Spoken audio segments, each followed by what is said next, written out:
روزہ کب سے لاگو ہوا تھا؟ روزہ کب سے ہم پر فرض ہوا تھا؟ حضرت آدم علیہ السلام کی اولاد میں سے ایک نیک دل بادشاہ گزرا ہے۔ اس نیک دل بادشاہ کے زمانے میں قحط پڑ گیا۔ جب قحط پڑا تو بادشاہ نے اپنی قوم کو حکم دیا کہ ایک وقت کا کھانا خود کھاؤ اور ایک وقت کا کھانا قحط زدہ علاقوں میں بھیجو۔ قوم نے بادشاہ کے اس حکم کو بڑی ہی خوش دلی سے قبول کیا۔ اب ایک وقت کا کھانا وہ خود کھاتے اور ایک وقت کا فاقہ کاٹ کے خود بھوکا رہ کے اپنے ان بھائیوں کے لیے کھانا بھیجتے جو قحط میں مبتلا تھے۔ اس قوم کی بھوکوں کھانا کھلانے اور خود بھوکا رہنے کی یہ ادا، یہ عمل میرے اللہ کو اتنا پسند آیا کہ وقت کے نبی کو وحی کی گئی کہ تمہاری قوم کے اس عمل کو ہم عبادت قرار دیتے ہیں۔ تمہاری قوم کا یہ عمل، یہ ادا ہمیں اتنی پسند آئی کہ خود بھوکا رہ کر بھوکوں کو کھلانا، خود پیاسا رہ کر پیاسوں کو پلانا۔ تمہاری قوم کا یہ عمل، یہ ادا ہمیں اتنی پسند آئی ہے کہ ہم اس عمل کو عبادت قرار دیتے ہیں۔ اس وقت سے یہ روزوں والی عبادت ہم پر فرض ہوئی تھی۔ اس کے بعد پھر جتنی بھی قومیں آئیں، اس کے بعد پھر جتنے بھی لوگ آئے، سب کو روزہ رکھنے کی تلقین کی گئی، سب پر رمضان کے روزے فرض کیے گئے۔ آپ کو پتہ ہے رمضان کو رمضان کیوں کہتے ہیں؟ اس لیے کہ اس میں گناہوں کو جلایا جاتا ہے۔ مسلمان جب پہلا روزہ رکھتا ہے تو اس کے گناہوں کو اللہ جلانا شروع کر دیتا ہے، اس کے تمام گناہوں کو جلانا شروع کر دیتا ہے۔ روزہ دار کی بھوک میں گناہوں کو ڈالتا ہے، اللہ تعالیٰ روزہ دار کی پیاس میں گناہوں کو ڈالتا ہے۔ جس طرح جلنے سے ہر چیز ختم ہو جاتی ہے، جل جاتی ہے، مٹ جاتی ہے، اسی طرح رمضان کی آخری رات اللہ تعالیٰ بندے کے پچھلے سارے گناہ معاف کر دیتا ہے، جلا دیتا ہے، مٹا دیتا ہے، ختم کر دیتا ہے۔ گزری ہوئی امتوں پر افطاری سے افطاری تک 24 گھنٹوں کا روزہ فرض تھا، لیکن ان پر نماز تراویح نہیں تھی، تو ہمیں اللہ تعالیٰ نے افطاری سے سحری تک پوری رات کھانے پینے کے لیے، سونے کے لیے دی۔ پوری رات کھائیں پئیں سوئیں جاگیں۔ آقا کریم علیہ السلام کے پاس ایک صحابی آیا، کہنے لگا یا رسول اللہ میں مارا گیا، میں تباہ ہو گیا، میں برباد ہو گیا۔ فرمایا کیا ہوا؟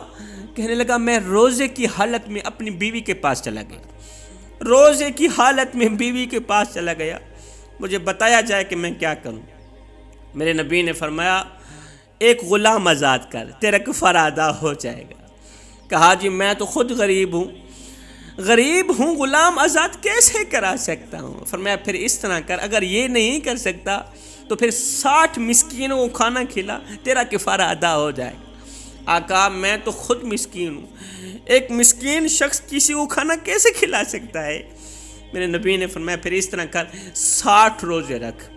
کہنے لگا یا رسول اللہ ایک روزہ رکھا ہے، نتیجہ آپ کے سامنے، ایک روزہ رکھا ہے، نتیجہ آپ کے سامنے ہے، اگر 60 روزے رکھے پھر تو کفارے ہی ادا کرتا رہوں گا، اگر 60 روزے رکھے پھر تو کفارے ادا کرتا رہوں گا۔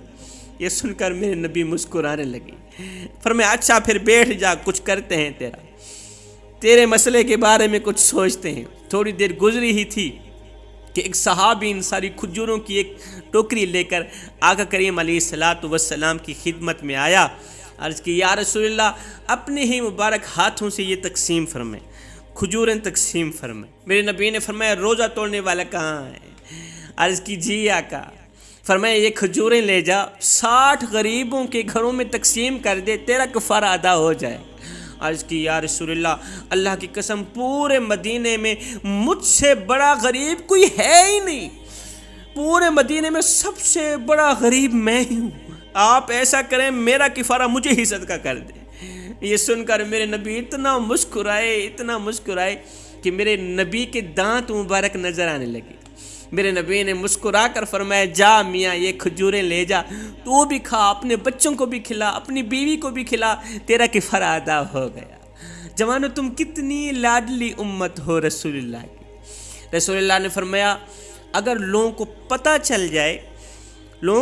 چل جائے کہ رمضان کیا ہے، یہ روزے کیا ہیں، تو لوگ آرزویں کریں کہ پورا سال ہی رمضان ہو، پورا سال ہی رمضان ہو۔ روزہ ایک ایسی عبادت ہے کہ روزہ دار اپنے اندر فرشتوں کی سی صفات پیدا کرنے کی کوشش کرتا ہے، کیونکہ روزہ لوگوں سے پوشیدہ ہوتا ہے، اسے اللہ کے سوا کوئی نہیں جان سکتا، جبکہ دوسری عبادتیں پوشیدہ نہیں ہوتی۔